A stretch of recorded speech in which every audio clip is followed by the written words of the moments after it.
I wanted the shot so bad. I forgot everything my father taught me. Marcus Everett's fingers numbed against the frozen metal of his rifle as he settled into the tree stand. 20 feet above the forest floor, he watched his breath form clouds in the November pre-dawn. The thermometer on his pack read 17 degrees. Cold enough to make the deer move, Samuel would have said.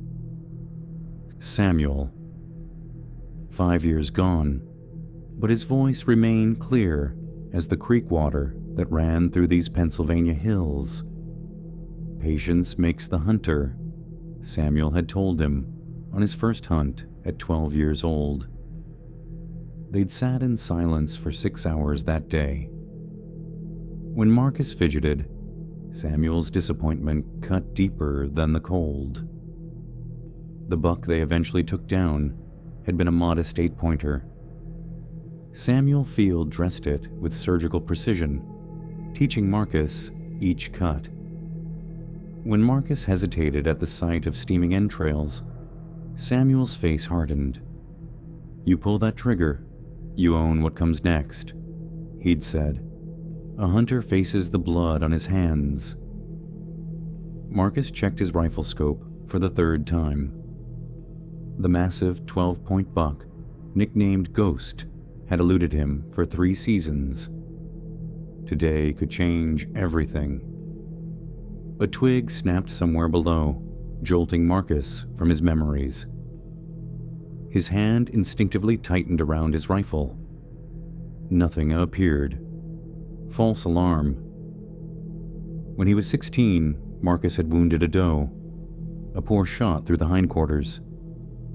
Samuel made him track it for 7 hours through a thunderstorm, following a blood trail that disappeared and reappeared like a cruel game. When they finally found her, collapsed but alive, Samuel handed Marcus his knife. "End her suffering," he ordered. "Learn what it means to take half measures."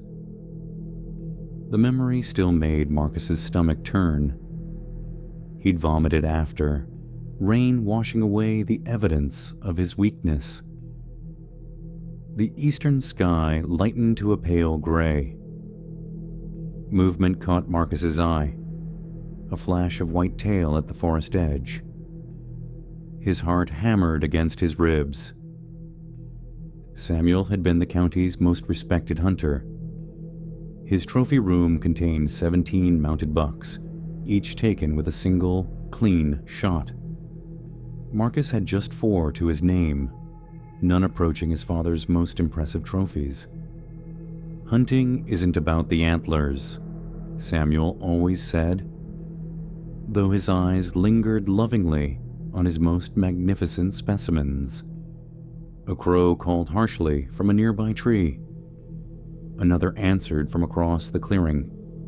Marcus controlled his breathing, just as Samuel had taught him. In, hold, out, steady. The sun's first rays pierced the trees. In their golden light, Ghost emerged like an apparition. Massive body, muscle rippling beneath his winter coat. And those antlers, thick as a man's wrist, spreading wide as eagle's wings. Samuel would have waited for the perfect shot, or no shot at all. But Samuel wasn't here. Just Marcus and the ghost he'd been chasing, the 4-legged one in the clearing, and the one that had haunted him since childhood. Ghost turned, presenting his flank, at the very edge of ethical range. "Take the shot you know, not the shot you hope for," Samuel's voice echoed.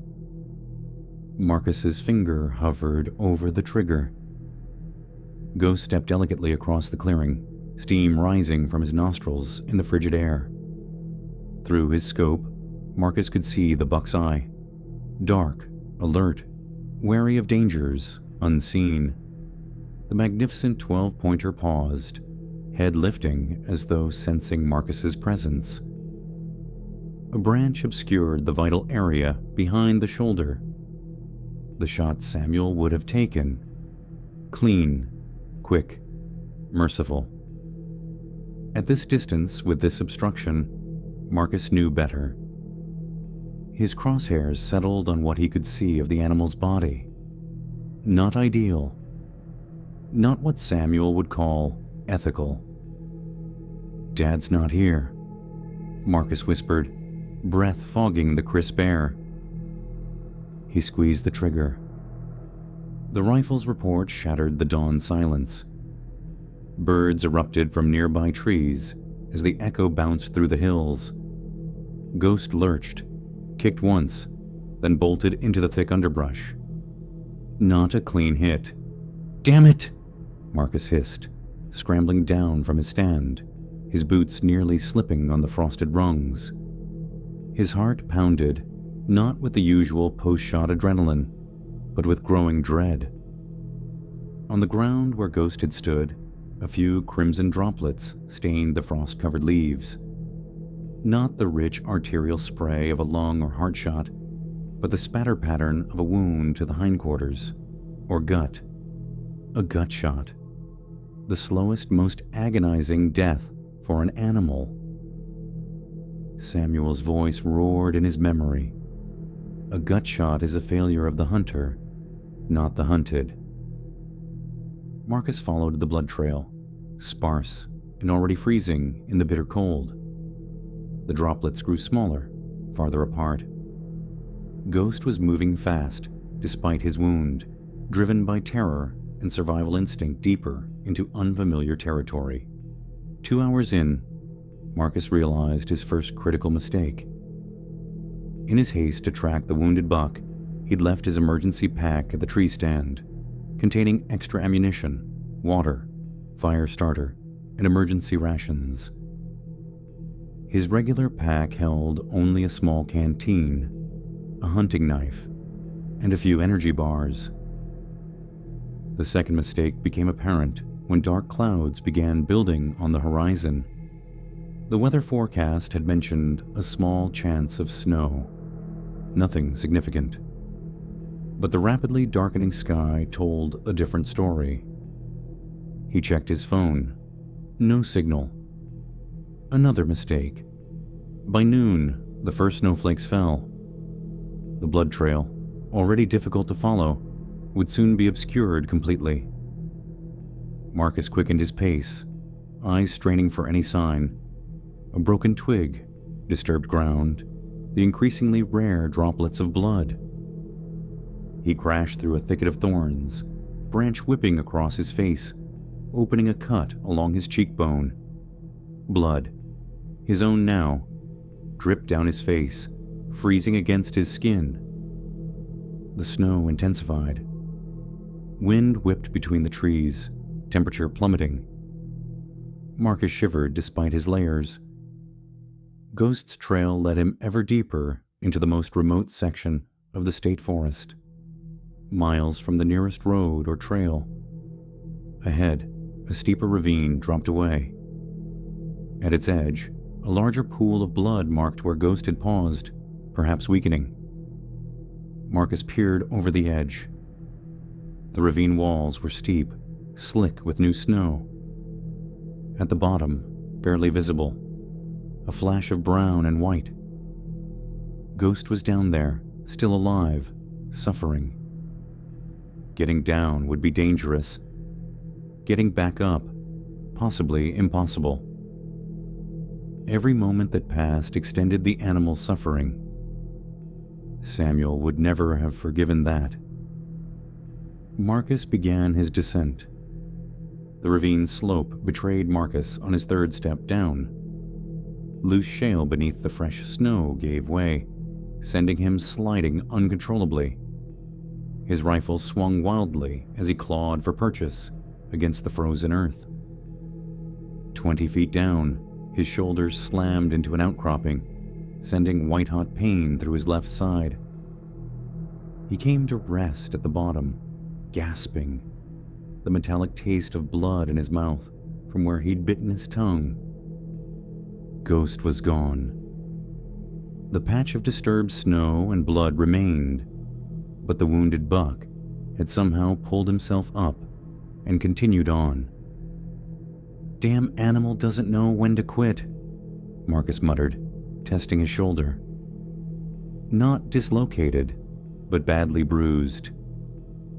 His rifle had survived the fall, but the scope was cracked, useless for any shot beyond 30 yards. The snow fell heavier now, fat flakes reducing visibility to 50 yards. The temperature had dropped to single digits, the wind cutting through his hunting jacket like a blade. Without his emergency pack, he had no extra layers. Hypothermia would become a real threat within hours. Marcus followed Ghost's trail through 6 inches of fresh powder. The blood signs were more pronounced now. The animal was weakening. Still, the buck pressed onward with remarkable determination, traversing terrain that challenged even Marcus. By mid-afternoon, the storm had intensified beyond anything forecast. The snow was knee-deep in places, each step requiring twice the energy. Marcus's canteen was nearly empty, his energy bars gone. Hunger gnawed at him, but the real danger was the cold. His fingers had lost feeling, his face burned from windburn and frostbite. When he stopped to catch his breath, the silence of the forest pressed in. No birds, no rustling leaves, just the whisper of falling snow and his own ragged breathing. The realization struck him with sudden clarity. He was lost. In his determination to track Ghost, he'd paid little attention to landmarks or direction. The storm obscured the sun, robbing him of even that basic navigation. Samuel's voice came to him. "The woods don't care about your intentions. They'll kill you just the same." Night would fall in 3 hours. Without shelter, fire, or additional food and water, Marcus faced the very real possibility of not surviving until morning. Still, he pressed on. Ghost suffering drove him forward, a responsibility he couldn't abandon. The blood trail led along a frozen creek, where Marcus nearly plunged through thin ice. The frigid water soaked his right boot before he leapt back, adding wet-cold misery to his growing list of hardships. A wolf howled somewhere in the distance. Then another answered. Wolves had been reintroduced to these forests 5 years ago. Normally they avoided humans, but a wounded deer would attract them, and a human in distress might not deter a hungry pack. Marcus checked his rifle again, counting the remaining rounds. 5. Not enough if a pack decided he was easier prey than the wounded buck. The blood trail led over a ridge, each drop now frozen into small red ice crystals. At the crest, Marcus stopped, squinting through the blowing snow. In the valley below, barely visible through the whiteout, a small cabin, smoke rising from its chimney. And at its edge, a flash of brown and white, Ghost, standing motionless, as if he'd led Marcus here deliberately. Marcus staggered toward the cabin, legs numb from cold and exertion. Ghost had collapsed 30 yards from the structure, still breathing, but unable to flee further. The buck's eyes, once alert with terror, now held the glassy resignation of an animal accepting its fate. "I'll come back for you," Marcus promised. Though whether to end the animal's suffering or fulfill his original goal, he couldn't say. The cabin door flew open before his fist struck wood. A shotgun barrel greeted him, held by weathered hands that didn't tremble despite their age. "You're trespassing," said the old woman behind the gun. 70 at least, with silver hair pulled into a severe bun and eyes sharp as flint. "Please," Marcus managed through chattering teeth. "Storm. Lost. There's a wounded buck. You're doing, I presume?" Her tone carried no sympathy. After a long assessment, she lowered the shotgun slightly. "Get in before you freeze to death." Though perhaps that would be justice. The cabin's interior hit Marcus with a wall of blessed heat from a wood stove. His frozen extremities burned as circulation returned. The single room was spartanly furnished, but meticulously organized, dried herbs hanging from rafters, shelves lined with medical supplies, and oddly, several wildlife rehabilitation permits framed on the wall. "Emma Blackwell," the woman said, setting water to boil. "Former wildlife rehabilitator. Current misanthrope. Marcus Everett." Her eyes narrowed. "Everett? Any relation to Samuel Everett?" The question startled him. "My father. He passed 5 years ago." "I know. Heart attack in these very woods." She handed him a steaming mug. "Samuel was one of the few hunters I respected.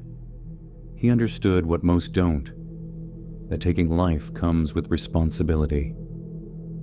Marcus's hands shook, spilling tea. "You knew him?" "He brought me injured animals that couldn't be saved, to end their suffering humanely. And occasionally, he'd bring wounded ones that could be saved." Her gaze hardened. "I doubt he taught you to gut shoot a buck and chase it for miles." Shame burned hotter than the returning circulation in his fingers. Outside, the storm howled, rattling the cabin's windows. Night was falling rapidly. "That buck out there," Emma continued, "he's suffering because you took a shot you shouldn't have." "I'll go finish it," Marcus said, rising unsteadily. Emma blocked his path. "In this blizzard? With those symptoms of hypothermia? You'd collapse before reaching him." She pulled on a heavy coat. "I'll assess him. You stay here and contemplate what Samuel would think of today's work." She returned 15 minutes later, snow crusting her eyebrows, expression grim. "He's still alive. Gut shot, as I suspected. He won't survive the night." She hung her coat by the fire. "The storm's too dangerous now. We'll end his suffering at first light." Marcus slumped forward, the weight of his failures crushing him. "I wanted that buck so badly," he whispered. "Ghost, they call him. 3 seasons I've hunted him." "Ghost," Emma repeated softly. "Samuel mentioned him once. Said some animals deserve to die of old age." She studied Marcus with new understanding. "You were trying to prove something to your father's memory." Outside, a wolf howled, closer now. Others answered. Emma's expression turned concerned. "The wolves have scented blood," she said. "And they're hungry enough to come near humans." Marcus checked his rifle, remembering the cracked scope. 5 rounds left. Emma nodded grimly. "We may need everyone before morning." Dawn arrived with eerie silence. The storm had passed, leaving 3 feet of pristine snow and temperatures well below zero. The wolves' howls had grown closer through the night, then ceased abruptly 2 hours before sunrise. The silence worried Emma more than their calls. "They're hunting," she explained, loading her shotgun. "And they're smart enough to be quiet about it." Marcus checked Ghost through the frost-edged window. The buck still lay where he'd collapsed. a dark shape against the white landscape. No movement. Perhaps he'd already died, spared hours of suffering by the merciful cold. Then Ghost's head lifted weakly, still alive, still suffering. "We need to end this," Marcus said, zipping his now dried outer layer. His shoulder throbbed where he'd hit the rocks, but he ignored the pain. "My responsibility." Emma handed him a thermos of hot coffee. Samuel would agree with that, at least. They stepped into the bitter morning, snow creaking beneath their boots. The air burned Marcus's lungs with each breath. 50 yards from the cabin, Emma stopped abruptly, raising her hand for silence. Tracks circled Ghost's position. Wolf prints, at least 6 different animals. They'd approached within yards of the wounded buck, then retreated. "They're nearby," Emma whispered, watching. Marcus raised his rifle, scanning the tree line. The cracked scope limited his vision, but he could still make out dark shapes moving between the pines, gray shadows pacing with predatory patience. They approached Ghost carefully. The magnificent buck's breathing came in labored gasps, each exhale creating small clouds in the frigid air. His once powerful body trembled with pain and cold. The antlers that had so captivated Marcus now seemed a cruel crown for such suffering. "You know what needs to be done," Emma said quietly. Marcus knelt beside the animal. Ghost's eye rolled toward him. No fear left, only pain. The wound in his abdomen had frozen over, preventing blood loss, but guaranteeing a slow, agonizing death as infection spread. Marcus positioned his rifle carefully, aiming for the quick, merciful shot his father would have insisted upon. A growl rumbled from the trees. "Marcus," Emma warned, her shotgun raised. "They're coming." The wolf pack had decided to challenge them, hunger overriding caution. The lead animal, a massive gray male, broke from the tree line, charging through the deep snow with surprising speed. The others followed, fanning out in a tactical approach that spoke to their intelligence. Marcus pivoted, firing twice in rapid succession. The first shot missed, but the second caught the lead wolf mid-leap. It tumbled into the snow, but the others kept coming. Emma's shotgun boomed, stopping another wolf. The remaining 4 hesitated, growling, reassessing. "We need to get back to the cabin," Emma urged. "Now." "Not without finishing what I started." Marcus turned back to Ghost, placing the rifle barrel with trembling hands. "I'm sorry," he whispered, echoing words his father had always spoken before the final shot. "Thank you for your life." He pulled the trigger. The wolves charged again at the sound. Emma fired her second barrel, then began retreating. Marcus fired his last 2 rounds, dropping another wolf. The rest scattered, disappearing into the trees, but they wouldn't go far. "They'll be back," Emma said, reloading as they hurried toward the cabin. "And in greater numbers after dark." Marcus looked back at Ghost's now still form. Something fundamental had shifted inside him.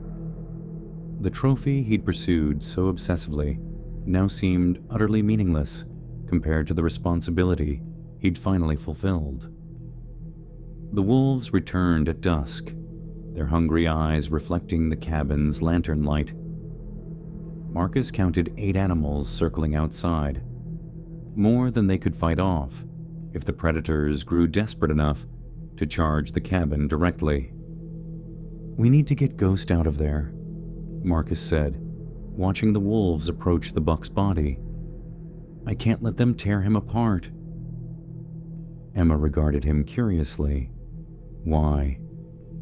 "He's beyond suffering now." "Because..." Marcus struggled to articulate the feeling. "He deserves better. A clean end, not being ripped apart." A faint smile touched Emma's lips. "That sounds like something Samuel would say." They formulated a desperate plan. Using Emma's small utility sled, they would retrieve Ghost before the wolves claimed him, bringing the carcass to a nearby ravine too steep for the wolves to descend easily. There, Marcus would complete the field dressing Samuel had taught him, honoring the animal by using what he could, leaving the rest for scavengers that would have to work for their meal. They burst from the cabin at sunset, Emma firing a shotgun blast to scatter the wolves. Marcus pulled the sled, while Emma covered their retreat. The wolves followed at a distance, unwilling to rush armed humans, but equally unwilling to abandon their claim. Ghost's body was already stiffening with rigor mortis, his magnificent form heavy with dead weight. Marcus strained against the sled ropes, his injured shoulder screaming in protest. Each step through the deep snow drained his already depleted strength. "They're closing in," Emma warned, her breath coming in short gasps. The exertion was taking its toll on her aged body. The ravine lay just 100 yards ahead, a deep, rocky crevasse cutting through the landscape. If they could reach it, they'd have defensible ground against the wolves. A bold juvenile wolf darted forward. Emma's shotgun clicked empty. The animal lunged at Marcus, who swung the rifle butt in a desperate arc, connecting with the wolf's skull. It yelped, retreating temporarily. "Run!" Marcus shouted, abandoning the sled to grab Emma's arm. They sprinted the last 50 yards to the ravine's edge, the wolf pack surging behind them. At the ravine edge, Marcus made his stand. "Get down there," he told Emma. "I'll lower Ghost to you." Emma hesitated only briefly before beginning her careful descent. Marcus faced the approaching pack, armed only with his empty rifle and hunting knife. The wolves sensed his vulnerability, creeping closer with newfound confidence.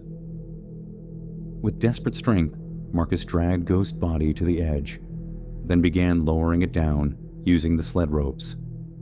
The lead wolf charged. Marcus kicked snow into its face, buying precious seconds. The rope slipped through his hands, burning his palms as Ghost's weight pulled it. He managed to control the descent, the buck's body sliding down to where Emma waited. With no time remaining, Marcus leapt over the edge himself, half sliding, half falling down the steep incline. He landed hard, ankle twisting beneath him. Above, the wolves paced in frustration, unable to follow. In the gathering darkness of the ravine, Marcus finally began the solemn work his father had taught him. His hands moved with memory rather than conscious thought. The careful cuts, the proper respect for the animal that had given its life. Samuel would be proud, Emma said quietly, watching his methodical work. Not of the shot that brought Ghost down, but of this, facing your responsibility to the end. As night fell completely, they built a small fire in the ravine's shelter. The wolves' howls echoed from above, patient hunters willing to wait out their prey. "We'll need to find another way out at dawn," Emma said. Marcus nodded, his gaze fixed on Ghost's magnificent antlers, now separated from the skull. not as a trophy, but as a reminder. 1 year later, Marcus stood in the same forest, though in a different clearing. Beside him, his 14-year-old niece Lisa adjusted her binoculars, scanning the tree line with the intensity only a teenager could muster. "There," she whispered, pointing to movement among the golden autumn leaves. "Is that him?" Marcus followed her gaze. A young 8-point buck stepped cautiously into the open, antlers catching the morning sunlight. Not as magnificent as Ghost had been, but beautiful in his own right. "Should we try to get closer?" Lisa asked. Marcus studied the animal with admiration rather than acquisition. "No," he answered quietly. "Some things are better left to admire from a distance." They watched in silence as the buck grazed, unaware of their presence. No rifles accompanied them today, only cameras and binoculars. Marcus hadn't hunted since that day with Ghost, finding more satisfaction in teaching Lisa the woodscraft his father had taught him, minus the pressures of living up to impossible standards. Later that afternoon, they hiked the now familiar trail to Emma's cabin. The old woman waited on the porch, less stern than she had been a year ago. Regular visits from Marcus and Lisa had softened her misanthropy somewhat. "Saw anything interesting?" she asked as they approached. 8-pointer in the east clearing," Lisa reported excitedly. "Marcus wouldn't let me get closer." Emma's eyes met Marcus's with understanding.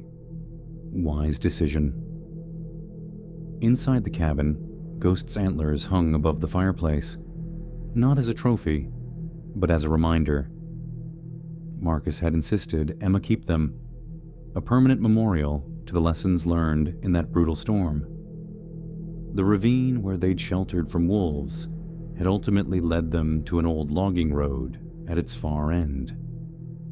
They'd hiked out the next morning, Emma leading the way with the knowledge of the forest that rivaled Samuel's. Marcus had returned weeks later to properly recover and honor what remained of Ghost, fulfilling his obligation to the animal whose death had transformed him. "Your father once told me," Emma said, placing a kettle on the stove, "that a true hunter eventually learns he's not hunting animals at all." Marcus nodded. He's hunting something in himself. The lessons of that desperate day had crystallized over the months since. The trophy he'd pursued so obsessively seemed meaningless now compared to the understanding he'd gained, of responsibility, of respect for life and death, of his father's true legacy. Outside, the autumn forest prepared for another winter. Somewhere among those trees, other bucks lived their wild lives, including some magnificent enough to become legends among hunters. But Marcus was content to let them pass through his life witnessed, but unhunted, their distance a form of respect his father would have finally understood. As the day faded into evening, Lisa asked about Ghost for the 100th time. Marcus shared the story again, each telling focusing less on his failure and more on the wisdom gained from it. The shot he'd wanted so badly had nearly cost him everything. But in missing his mark, he'd finally found his way.